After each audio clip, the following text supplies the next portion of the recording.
Halo Sobat Populer Militer.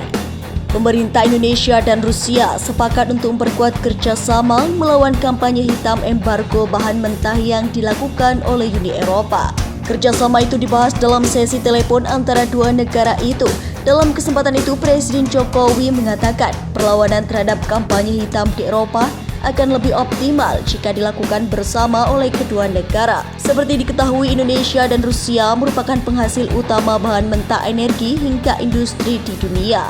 Indonesia akan terus berjuang untuk melawan diskriminasi terhadap bahan ekspor dan nilai ekspor. Perjuangan itu akan lebih optimal jika dilakukan bersama. Dan Indonesia mengharapkan komitmen yang sama dengan Rusia. Mengenai isu ini, pihak Indonesia di mana pihak Rusia menyambut baik kerjasama tersebut. Ia menerangkan Rusia telah mengajukan gugatan terhadap Uni Eropa pada Organisasi Perdagangan Dunia atau WTO atas dasar keadilan dan perdamaian ekonomi dunia. Laga ini juga menyusul tindakan serupa yang dilakukan Indonesia, lalu gugatan diajukan terhadap kebijakan Renewable Energy Directive dan juga Delegator Regulation yang dikeluarkan Eropa yang dinilai mendiskriminasikan nikel Indonesia.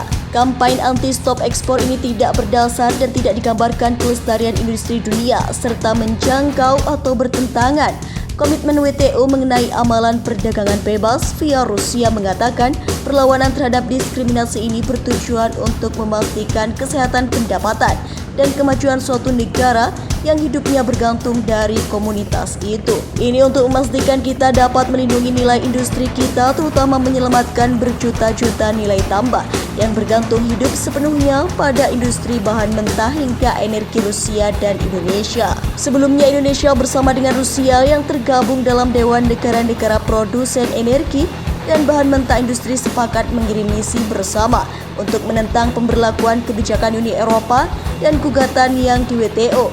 Seakan dipermainkan, pemerintah Indonesia merapatkan barisan dengan pemerintah Rusia guna melawan dampak negatif dari resolusi Parlemen Eropa yang menuding bahwa peristiwa kejahatan di Ukraina dan aksi stop ekspor dilakukan Indonesia sebagai penyebab deforestasi ekonomi dunia.